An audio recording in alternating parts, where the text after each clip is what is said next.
समाज में ताने सुनकर कि कैसा बाप है अपनी बेटी के नाम पर खा रहा है, इसके चलते अपनी बेटी को मौत की घाट उतार सकता है? क्या कोई पिता वाकई में अपनी उस बेटी की जान ले सकता है जिसे उसने उड़ना सिखाया, चलना सिखाया, खेलना सिखाया? क्या किसी बेटी की कामयाबी पिता के लिए बोझ बन सकती है? क्या किसी बेटी का अपनी जिंदगी को जीना इतना बड़ा अपराध हो सकता है कि उसकी सजा मौत दे दी जाए अपने ही घर में, अपने ही पिता के द्वारा? ये वो सवाल है जिसने आज हिंदुस्तान को झकझोर के रख दिया। ये वो सवाल है जो आज हर हिंदुस्तानी के मन में है कि कोई पिता अपनी बेटी के सीने में कई सारी गोलियां कैसे उतार सकता है? लेकिन ये हुआ है। 10 जुलाई साल 2025 को गुरुग्राम में 25 साल की राधिका यादव के कत्ल ने हर इंसान के मन में सवाल उठा दिया है कि कोई पिता अपनी बेटी को कैसे मार सकता है? और अगर बेटियां घर में ही सुरक्षित नहीं है तो फिर कहां सुरक्षित होंगी? राधिका यादव का पिता राधिका के लिए सब कुछ था। वो पिता जिसने राधिका को टेनिस का रैकेट थमाया, उसे खेलना सिखाया, उसके लिए एकेडमी खुलवाई, लेकिन एक रोज घर में किचन में पिस्टल उठाकर उसके सीने में गोलियां दाग दी। ये सिर्फ एक हत्या की कहानी नहीं है, बल्कि परिवार, समाज और सोच के टकराव की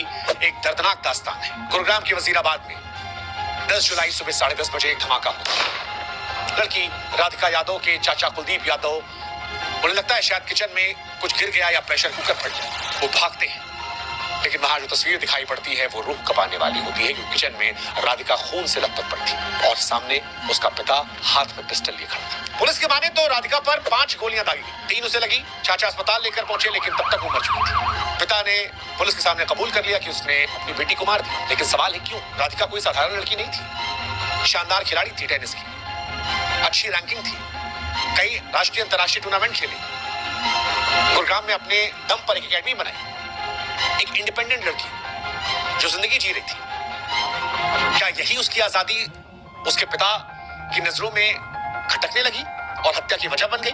पुलिस ये कह रही है कि दीपक और राधिका के बीच में टेनिस एकेडमी को लेकर तनाव था। पुलिस की माने तो दीपक यानी उसके पिता को ये बात परेशान कर रही थी कि समाज उसे क्यों उसकी बेटी की कमाई पर पलने वाला कह रहा है, जबकि वो खुद कई सारे काम कर रहा था। पुलिस की माने तो वो राधिका को एकेडमी बंद करने के लिए कह रहा था, लेकिन राधिका नहीं मान रही थी। अब सवाल यह है, क्या यह झगड़ा इतना बड़ा हो गया था कि एक पिता ने अपनी बेटी की जान ले ली, या ये वो सच है जो बताया जा रहा है लेकिन इसके पीछे कोई और सच है? हालांकि हत्याकांड में कई सवाल परेशान करते हैं, कई सवाल ऐसे हैं जिनके जवाब अधूरे हैं, कई सवाल ऐसे हैं जो और बहुत सारे सवाल खड़े करें, जैसे मां की चुप्पी। राधिका की मां मंजू ने बताया पुलिस को कि जब ये घटनाक्रम हुआ उस वक्त वो नीचे थी, गोली की आवाज सुनकर ऊपर गई, लेकिन राधिका के चाचा जिन्होंने अस्पताल राधिका को ले गए और जो ऊपर भाग कर आए थे, जिन्होंने वो कुकर और धमाके वाली थ्योरी बताई, वो कह रहे हैं कि माता जी उस वक्त उनके ऊपर ही थी। अब सवाल ये है कि अगर जिस लड़की की मौत हुई उसकी मां वहां ऊपर थी पिता के सामने, तो फिर वो झूठ क्यों बोल रही है? क्या छिपा रही है?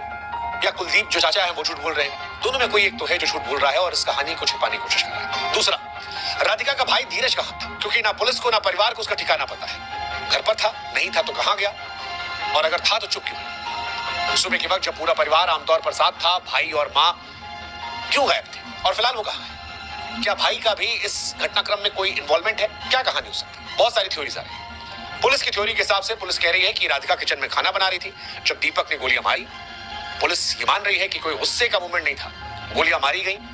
ये साफ साफ बताता है हत्या पहले सोची समझी थी। लेकिन सवाल ये, इतनी नफरत आई कहां से?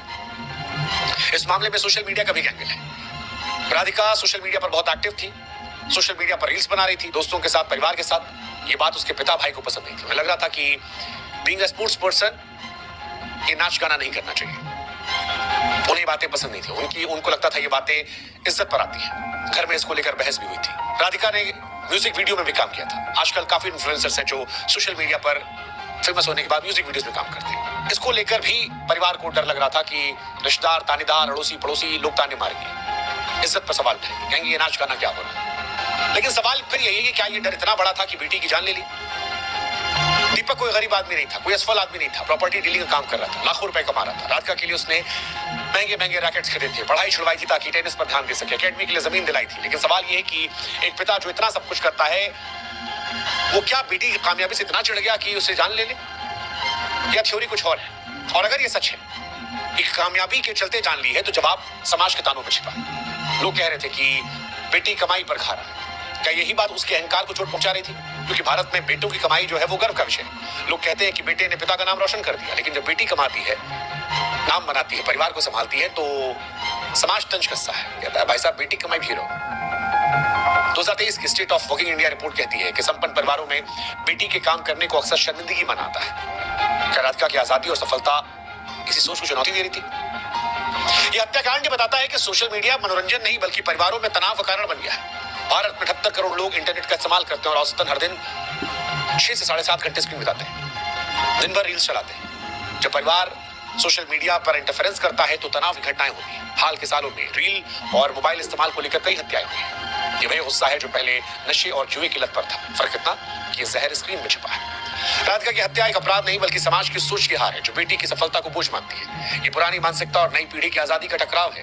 राधिका ने अपने दम पर कमाया, लेकिन उसी घर में अब वो आसानियां बन गई थी जो उसकी तारीफ कर रहा था। ये घटना सोचने पर मजबूर करती है कि समाज के तौर पर हमें सोच बदलनी पड़ेगी। बेटी कमाई, आजादी, उसके सपनों पर गर्व करना पड़ेगा और अगर हम नहीं बदले तो कई राधिका इससे आती है। राधिका की कहानी चेतावनी देती है कि परिवार में सम्मान, समझ और बराबरी के बिना कोई रिश्ता सुरक्षित नहीं। समाज को समझना होगा कि बेटियां बोझ नहीं, गौरव है, और जब तक ये सोच नहीं बदली जाएगी न राधिका बचेगी न इज्जत का असली मतलब समाज को समझ पाएगा। ये घटना परेशान करती है, ये घटना सोचने पर मजबूर करती है। क्या कोई पिता जिसने अपनी बेटी को पाला, पोसा, बड़ा किया, स्कूल ले गया, कॉलेज ले गया, अकेडमी खुलाई, क्या वाकई उसे मार सकता है? इंसान रहेगा हमें इस खबर के सच के बाहर आने का।